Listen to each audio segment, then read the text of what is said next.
Welcome to everyone listening to UNESCO's Inclusive Policy Lab podcast series. Today we have another expert conversation run by the lab as part of our expert series focusing on COVID, its social policy implications, and the idea of a post-COVID reset. That means, from a UNESCO perspective, obviously a reset along a more equitable and inclusive path. As in all of these podcasts, we'll be talking on the one hand about concrete policy measures seen by our invited experts as being conducive to such an equitable recovery, looking at specific real-world examples as well as more general arguments. And we'll also be looking at the data and the knowledge that we have or would need to support, inform, justify, or possibly invalidate proposed policy shifts. Our expert today is Elise Klein, Senior Lecturer at the Crawford School of Public Policy at the Australian National University. Elise, welcome. Thank you very much for joining us. It's a pleasure. Thanks for having me. So today we will be focusing on Australia's unconditional transfer experiment, how it links to the idea of a universal basic income, how it performed, what we can learn from it, perhaps also how it is developing and where it might go. This is the first time we've had the opportunity to discuss Australia in this series. We've had a lot of discussion about the US, about certain parts of Europe, about South Asia, and this will be therefore a very complementary and very enlightening discussion. And of course, Elise, even if we're focusing on Australia, your insights into other countries will be much appreciated. This discussion at the global level is very much a comparative discussion. So, you, Elise, have recently completed research on Australia's freshly implemented unconditional supplement for citizens. You've researched this scheme and have fresh data on it. Could you perhaps explain to our listeners how this scheme connects to a universal basic income and how it differs perhaps from the idea of a universal basic income? How was it designed? What was it meant to achieve? And insofar as we have sufficient information at this stage, what have been the outcomes? Sure, absolutely. I mean, the first thing to say is that that it wasn't quite an unconditional transfer, but I'll get to that just shortly. But just to sort of paint the picture of the sort of Australian social security and labour market scene, that Australia has had, prior to COVID, probably about a 5% unemployment rate. However, there is a higher underemployment rate. So people who are answering the question in the Australian census of if they could have more work, would you take it, but you just can't find enough hours. And that's, in the sort of around the 13% mark, and it's much higher for young people. On top of that, we have a very punitive social security system. So like other Western nations, this kind of idea of welfare conditionality has been a long-standing idea in the sort of Australian policy psyche, if you like, where we have conditions not just on what you have to do to get your welfare payments, so programs like work for the dole, so needing to show your willingness to do all sorts of activities to get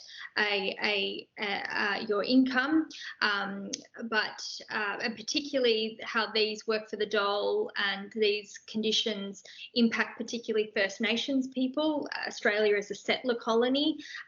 We have many First Nations and tensions over sovereignty and land continue very much in the sort of Australian political landscape. And so welfare has long been used as a tool of assimilation for First Nations people and a tool of I guess, disciplinary action against First Nations people. And work for the dole is definitely a tool in that respect, but it's also used more broadly. So there's conditions on what you have to do to get money, but also Australia has conditions on what you can do when you get Social Security, which is this idea of income management. And so your money is quarantined on a particular bank card that is controlled by a privatised organisation, and you can only spend it on certain items. And so that's this idea of income management, which is also targeted at First Nations people as well as non-First Nations people. So this is, I'm just setting the scene of the very punitive Social Security landscape of Australia. I should also say that the rate of Social Security since 1994 hasn't risen, and so before COVID hit, it was people receiving it found themselves well below the poverty line and very hard to survive on the Social Security payments. So that was the landscape until COVID hit. And so when COVID hit, there was a lot of lockdowns. So businesses had to stall their activities. The borders started to close, and basically people started to lose their jobs.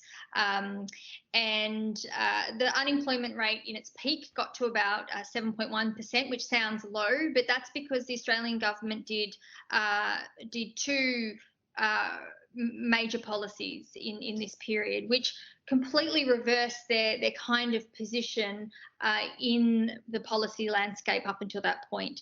So the first policy was this idea called the job keeper, and that effectively paid employees to keep staff.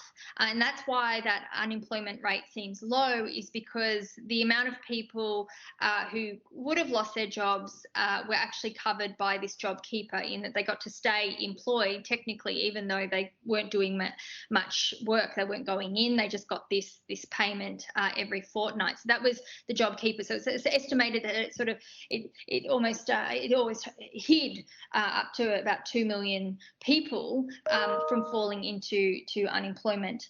And then you have what our research was focusing on, was this payment called the job seeker payment. So effectively, this payment was paid to people who weren't eligible for JobKeeper, who found themselves in Social Security, and for all the people that were already on Social Security, they also found themselves being called and under this idea of job seeker. And what that meant was that they were paid a supplement of $550 a fortnight, so people who had previously been on unemployment benefits found themselves for the first time for a long time above the poverty level with their payments, plus those welfare conditionality, that work for the dole, ceased. So they suspended that also. So effectively, people who had been stigmatised and have been subject to all sorts of punitive measures as part of the Australian Social Security were given enough money to survive, plus they were given their time back through the mutual obligation. And this was where myself and my colleagues found a really important moment to understand what was going on for people here. And so we conducted some research with people on this job seeker payment, understanding what it meant for their lives, and particularly people who had been on Social Security payments for some time and before these measures came into play. Basically, what we found was a range of different insights. So one is that with the extra money, people found themselves being able to meet their basic needs. So being able to buy food enough to last the week without having to ration food, being able to pay for their medicines and not have to ration medicines, and being able to pay down their debts that they had accrued because of living under financial stress. And so, if I could just quote a couple of people here.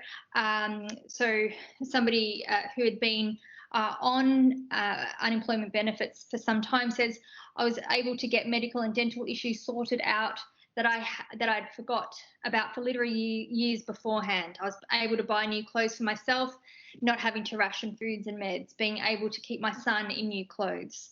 Another person said I could buy more groceries and not worry about paying bills in the same week. People also reported around being able to look after their kids better, but feeling like they could provide better for their kids without feeling like they had to ration, that they had enough money to be able to do that. And then also their psychological health increased too. People talk very much about not having to live under the psychological stress of not having enough to keep the family going, to keep themselves going, and worrying about where the next meal would come from. So this, shows that the rate of payments matter to people. The other thing that I think is interesting about this study is that people who had been subject to conditionalities also got their time back. So instead of it being filled up by policies around needing to do work for the dole and other, make work activities, that they were able to have their time back. And people reported various impacts about that also, including about psychological health, so not having to be under stigma, not having anxiety of being followed up by the agency in Australia is called Centrelink, being hounded by them, to have to turn up, not having to live under the threat of being sanctioned for not turning up to activities, or if there's issues with the activities, being able to have their time back. But also we asked what they were able to do with their time.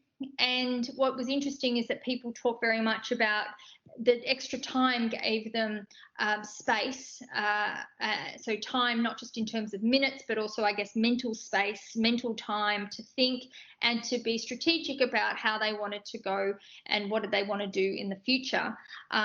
Some people started small initiatives, small enterprises in the community. A lot of people did a lot of social reproductive work, looking after neighbours, doing volunteering and work in the community, looking after elderly people, and then others use their time and also the extra funds to invest in further study for their economic futures, that they looked and spent more time working on their CV, and trying to sort of think about entering the labour market on their own terms, and having space and time to be able to think through what that might mean. Doesn't mean that those initiatives, those particularly the ones trying to get into work, have resulted in work, as Australia is still very much in a recession and jobs are hard to come by still, but that people with that extra time were able to invest in this. So, I mean, what this sort of shows is that with economic security, and it isn't a universal basic income, it was conditional, and it wasn't universal, but yet still with people with not having conditions, not having conditions on what people have to do to be able to get their money and have economic security. Our research is suggesting that people give back a lot into the community. People do all sorts of social, reproductive and care labour, but also volunteering and community work. People talked about doing advocacy work in their time. And then also there's people who reported very much about trying to look for work and be more strategic in how they engaged with the labour market. So I think these are, is interesting. I think it also shows how easy it is for a government that has been ideologically focused in a very particular direction, with literally with the sign of the pen of the treasurer, that money were released to many people who had for years and years been stigmatised as welfare dependent, and showed that actually they contribute to all sorts of activities that society needs and is actually dependent on. And so I think that is very interesting. Thank you very much. It is indeed, because at one level, the benefits you described of unconditional income schemes are exactly what their advocates have been arguing for years, based on both principled arguments and some evidence of real-world schemes in various places. Yet the resistance has been incredibly strong for a whole series of reasons, which, as you said, are deeply ideological. It reminds me of the well-known passage in The Road to Wigan Pier, George Orwell, 1936, hardly an up-to-date tome, which is a lot about welfare conditionality, and quotes the phrase that Orwell claims to have heard on many occasions: "It's pointless giving miners baths because they'll only use them to keep coal in." In other words, the idea that people who need help need to be punished for needing help is deeply ingrained in the whole design of benefit, welfare, social provision systems. But that creates a paradox. Why? How could it change so fast? Was it because, and just sketching some hypotheses to invite you to give your own view on this, one possible argument is COVID was such a shock, such a systemic shock, that it basically swept the board of pre-existing prejudices and views and created a space for improvisation, which isn't always a good thing, but at least allowed things to be done in ways that perhaps wouldn't have been possible even a couple of years ago. That also perhaps suggests that it might not be a durable change, and that it could go very quickly back to the status quo ante. Another possibility at the opposite end of the spectrum is that the concerns about the administrative inefficiencies and counterproductive social and individual consequences of very strict conditionalities were actually well known, but it needed something to tip policymakers over the edge, finally recognizing that schemes that were known not to work would have to change in new circumstances. And of course, there could also be the possibility of ideological shifts. People have genuinely, particularly perhaps on the political right, changed their views on these issues. Maybe. I don't know if there's any evidence for that. And finally, and you referred to this in the early part of what you said earlier, the connection with other aspects of politics, particularly the politics of First Nations, as you indicated, which are very important in areas other than social policy and create a climate that might be favorable to policy change in this particular area. So you can sketch all kinds of hypotheses. It's difficult to choose between them in Europe, for instance. How does it look from Australia? Is this a real fundamental ideological shift, a set of improvisations, or something that is specific to the social policy area and reflects known drawbacks and deficiencies of the welfare system? This story has more to it in that it's not moving in a good direction when you look at those kinds of results. So it was a temporary measure, and so there was hope that the government would keep these payments high, or livable at least, and that mutual obligations would remain off the table. But yet, when we were doing the research, actually that $550 supplement was reduced by $300 a fortnight. So people then got $250 a fortnight. So people went from $99 a day to $57 a day. And people reported during our research, already people having to start to ration, already stressed about how they were going to be able to provide for their children. And those gains that were made, people reported having to pull back on.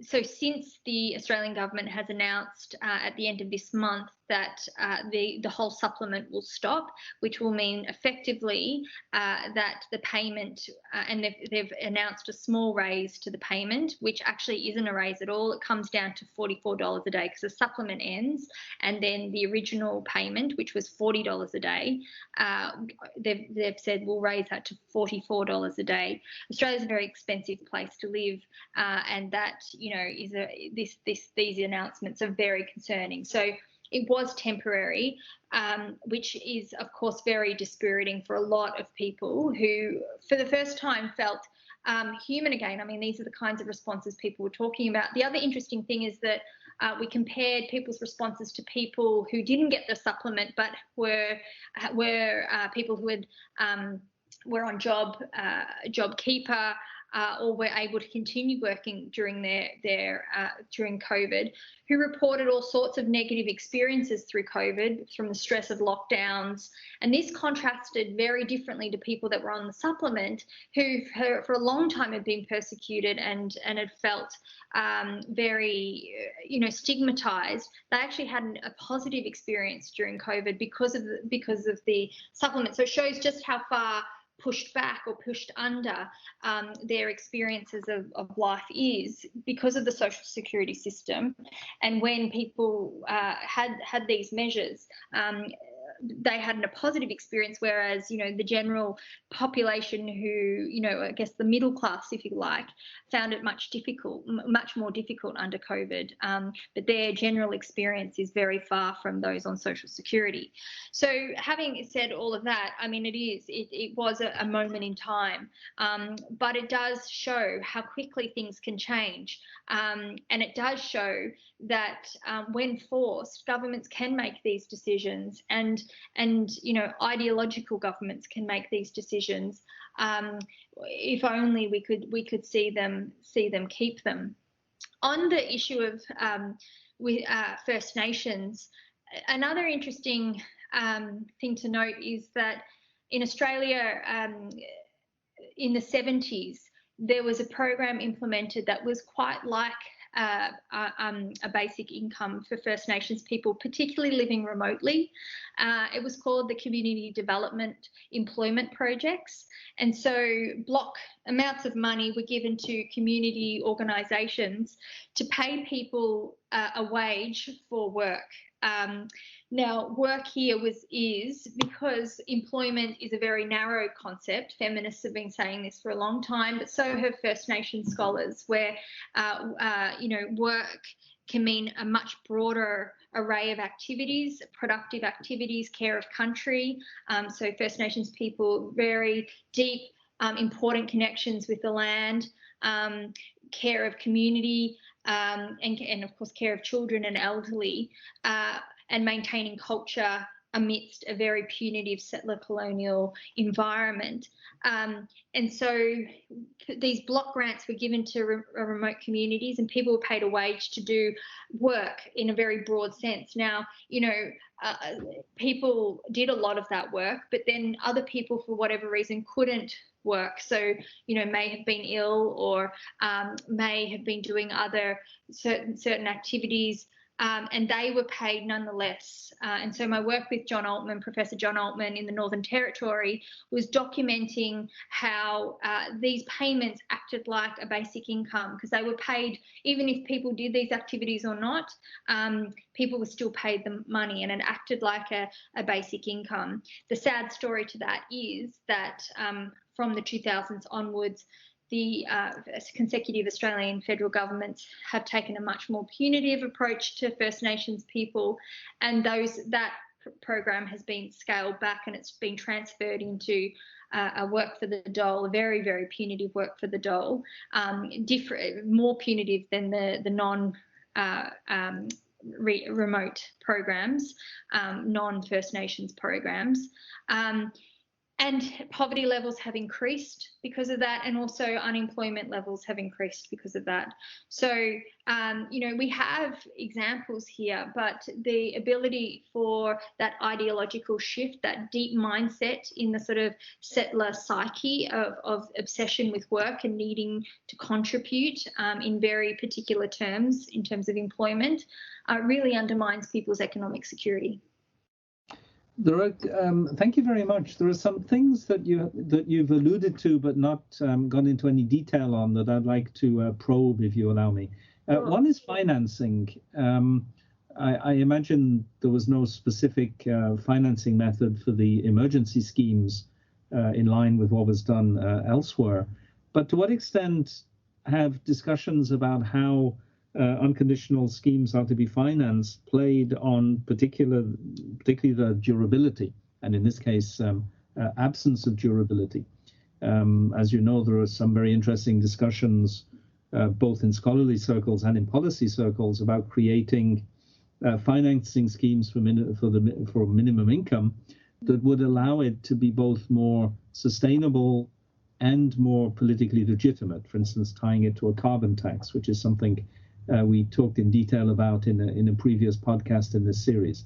A second thing you alluded to but didn't mention explicitly is the gender dimension. And I'd be interested if you could say a bit more explicitly about what your research has revealed about the gendering both of the inequalities embedded in conditional schemes and the effects, positive, negative, or even neutral effects on the gendering of unconditional schemes. Sure. So, I mean, on the financing, what is, so the sort of political landscape prior to COVID, the government has been desperate to pay off deficit. And so elections have been won and lost on these ideas of, we are the economic managers, we will get Australia back into the black, and be in front of so the idea of debt, which is, of course, is very contested, has been highly politicized. Now, when COVID hit, the federal government signed, one of the biggest budgets that has been seen. I think maybe even the biggest post, the war period. So all of a sudden, huge amounts of money were found, and this whole idea of debt has completely disappeared off the political landscape. Although journalists have tried to sort of put that to the Treasurer, to the Prime Minister, and they've been able to say, well, no, this was an emergency scenario. But even after, so now they have just released a budget of sort of the post-COVID recovery. Again, it's a very large budget that is looking at amounts of money that are just far beyond any budget that has been released since the war period. And so I say this to say that there is money, they can find money, and these ideas of what being able to afford the economic security for people, it really is a political framing issue. Now, some of those payments that have been the most expensive has been the JobKeeper payment that paid employers to keep on their employees. The job seeker amount was much less. I mean, colleagues and I have looked at this for a long time and have, proposed other basic income ideas previously, and before COVID, and looked at the amounts of tax cuts to businesses and sort of the elite of Australian society would cover a livable income guarantee for people in Australia. So, these ideas around financing are very politicised, and these ideas about scarcity and the inability to provide people economic security because of these concerns of debt.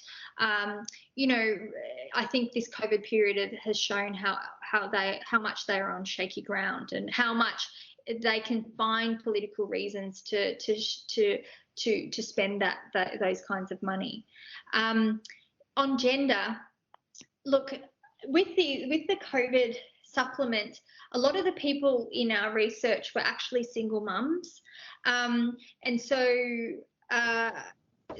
they definitely reported how much the extra payment, but also the reduction or the suspension of mutual obligations completely changed their lives. And so whilst we have work for the dole, we also have a program called Parents Next, which targets single mums, actually. So it looks at people that haven't been in the labour force, women in the labour force after 6 months, and it requires them to come to welfare conditionality programs, activities, make work kind of activities. And the assumption, of course, is they're not working.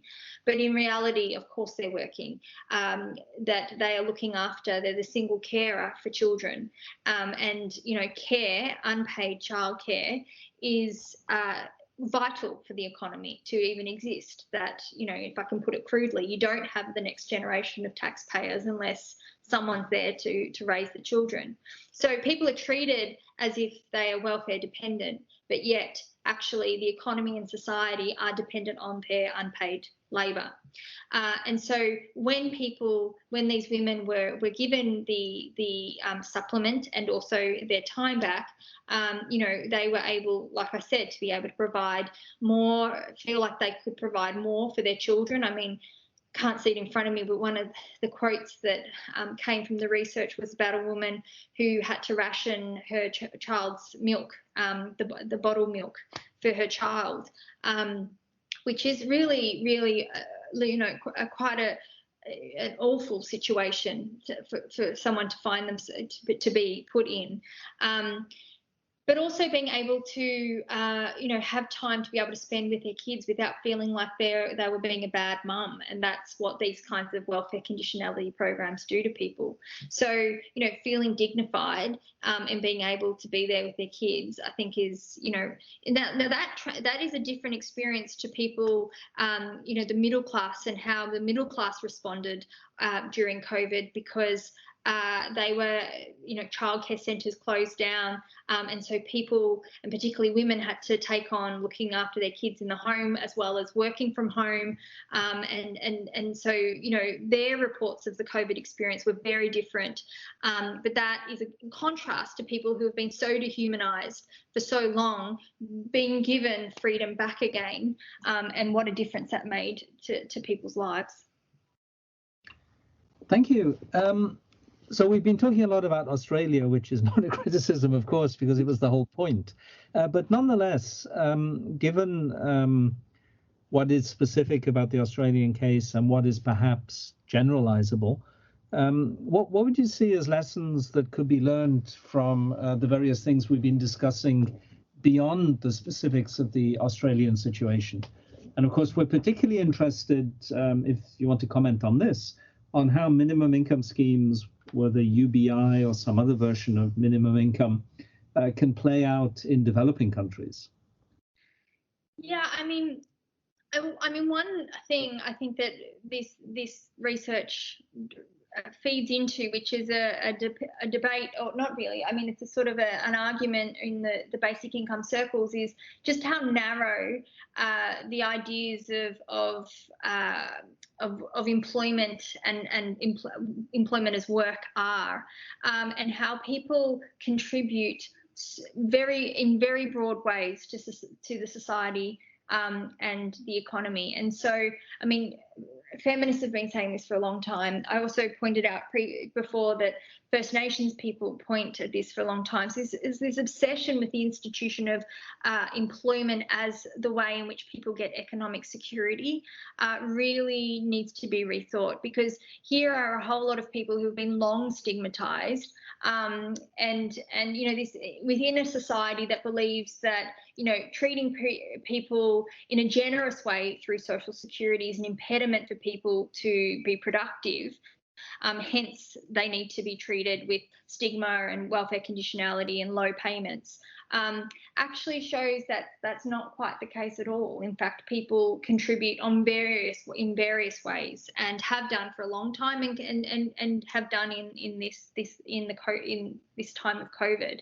So I think that's a very important point that I think our research speaks to, and it speaks into these broader discussions around why do we link economic security with the institution of employment, particularly because, and this goes to your question about the Global South, that in the institution of employment has not been a promise that has been achieved for the majority of the world, that the majority of the world live and survive on an informal economy where work is precarious and highly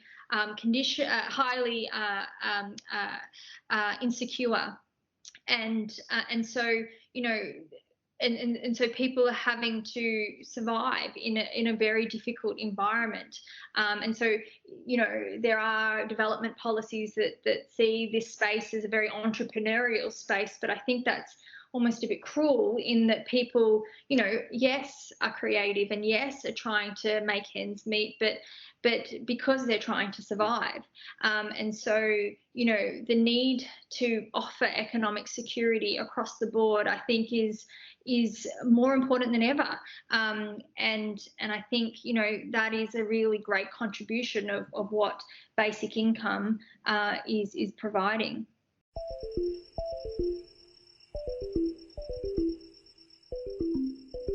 We've talked a lot about policy issues, which is in many ways what we want to focus on in the Inclusive Policy Lab, hence the name.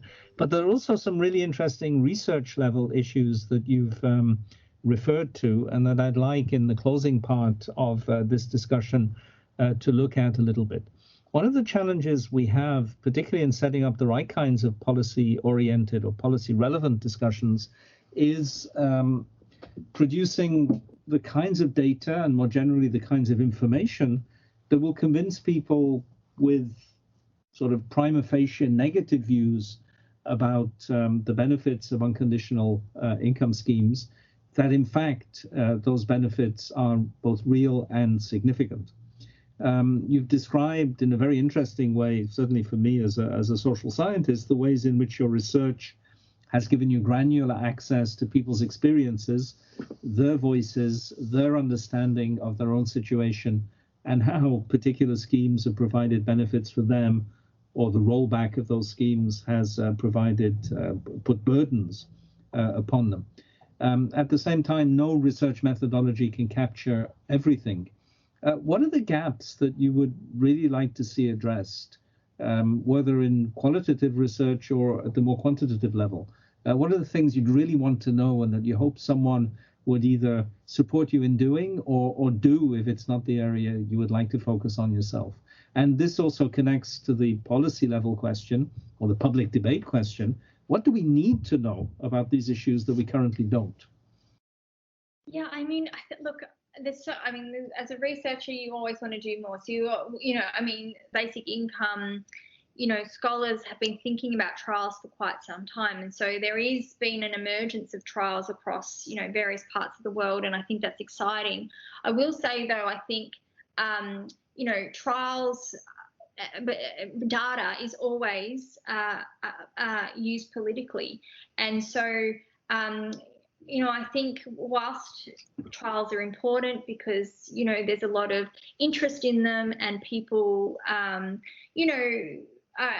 can see and can hear the changes that these kinds of unconditional payments can bring for people at an individual and a social level. Data can be manipulated and politicised, and I think we saw that with the Canadian trial just recently. That change of government came in and the trials stopped. Even here in Australia, COVID, the numbers stopped increasing, and there's been some sort of steadiness here for a while, and so job keeper has been wound back and conditionalities come in. So data can be used very politically. So I guess I think what I would just like to see is these things being legislated within countries. And Carl, I think it's Carl Widerquist, talks about the amount of energy that goes into putting together a trial. Why not use that energy into just rolling out a permanent basic income? And I think that's a very important and interesting question, given the ways in which even great experiments can be politicized, data can be interpreted in various ways. So I think there's a question here which sort of, I guess, straddles the policy research space is why not put the energy into rollout and permanent rollouts? Okay, That critical perspective on data is, of course, very important for the kind of space that we occupy as an intergovernmental organization, connecting knowledge production and knowledge communities to the policy process. Are qualitative approaches, which allow, shall we say, stories to emerge not from the way the data is manipulated in the general sense, not necessarily the negative sense, but from the research itself, and particularly from the voices of the people concerned by what the research is about, is qualitative data somehow less susceptible to political manipulation because of its methods, because it's more inclusive and participatory, because it's less definitive, because it doesn't create the illusion of certainty that numbers tend to provide? Is it something like that that's implicit in what you were just saying about the problems with data? Yeah, thanks for the question. Look, I think it can be, but it also, of course, can be politicized. But I'll say this, because one of my concerns that I've had with basic income, and particularly in the way it often gets presented, is that it's a sort of homogenous idea, and that it's a technical fix, that if you just do X, Y, and Z, that, you know, A, B, and C will happen. And these processes are way more political. And I think, and this is, you know, research that myself and my colleague Liz Folkesman at University of Oxford have been working on, is thinking critically about the politics involved in a basic income. You know, it's you know, a very exciting idea, but to think about the experiences, the relations of power that underpin that, and that definitely speaks to your question about the role of qualitative research. And how it can talk about the stories, the sort of conditions, the contingent conditions of impacts, you know, the genealogies of and the histories and the life stories that come into these often presented technical fixes. And so I do see definitely a role for qualitative data, but I mean, of course, it can be politicized. And, you know, power, of course, comes into all generations of knowledge. But I do see a role for qualitative research in telling the sort of more complex stories behind, you know, policies that are trying to create economic security for people. Thanks. These are fascinating issues. It leads me to perhaps a final question or a comment that you can treat as a question if you wish to, or simply not respond to if you don't wish to, which is that data itself perhaps needs a critical perspective in light of the new capacities we have to produce bottom-up data. It's very clear that our tradition of data collection, going back to the invention of statistics as the science of the state in 18th century Prussia, has been statistics as a top-down set of mechanisms, procedures, and institutions designed to inform the government about its population, with a hint of ownership and control in the its, and of course designed to be used precisely to control that population. First, historically, to control its military capacity by making sure that no young men avoided military service. Later in the 19th century, when public health was invented, ensuring the health of the population in line with what were taken from a top-down perspective to be the guidelines of what should be a healthy population, and moving into the 20th century, all sorts of other variables to do with things as diverse as education and skills, and of course issues around political conformity and control of territory.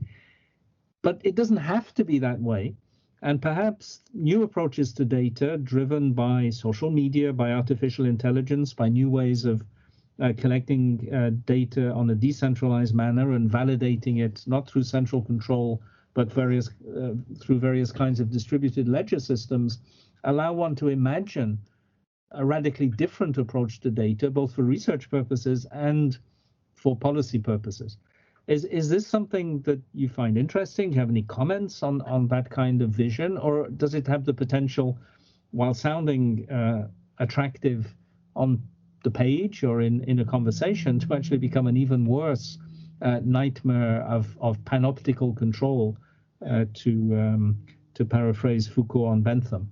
Yeah, no, thank you. Look, I think it comes down to who owns the data, who owns and who has access to it. And so, yes, social media, we're able to communicate with each other, but we also know it's on platforms that are owned by very rich people that can do, have been experimenting on our moods and our subjectivities and trying to change the ways we sort of respond to different advertising and different things that come up in our feeds, for example. So who owns the data, I think, is really important. And there is some really exciting and important research here in Australia coming from my First Nations colleagues around data sovereignty. And so, there's a long colonial history that sort of maps onto your comments, John, around, using data to control populations. That research in Australia has played a very crucial but dark role in controlling, assimilating, and attempts of elimination of First Nations people here in Australia. And so there's been big attempts for First Nations people to own the data. So when researchers go to communities or start or look at projects, that data goes back to communities, that it is owned and stored on country, and people make the decisions about it and use it in ways to advocate for the futures that they want to see. So that's a shift. But it's got a long way to go, and I think questions about who owns the data and what's the data being used for needs constant focus. So yes, these different technologies may be exciting, but they're also controlled within a system that supports elite interest by and large, and so democratizing that and socializing that, I think, is really the sort of crucial bit. Thanks. Yeah, I really agree. And as perhaps UNESCO is strongly invested in this area of what we sometimes call responsible research and innovation, which is a term originally invented in Europe by the European Commission, but has become of broader application. And indeed, UNESCO is currently developing a recommendation on the ethics of artificial intelligence, which once it goes through the diplomatic process of negotiation, will be adopted by UNESCO's General Conference in November 2021, and will provide a benchmark on many of these issues of control, ownership, sovereignty with respect to data, particularly new kinds of data emerging from new kinds of data systems. But that will be a topic for a whole new podcast. Thank you very much, Elise, for this really interesting conversation on unconditional minimum incomes and the applications and implications. Thank you very much for joining us as an expert on the Inclusive Policy Lab podcast. Thank you for having me. It's a pleasure. Thank you.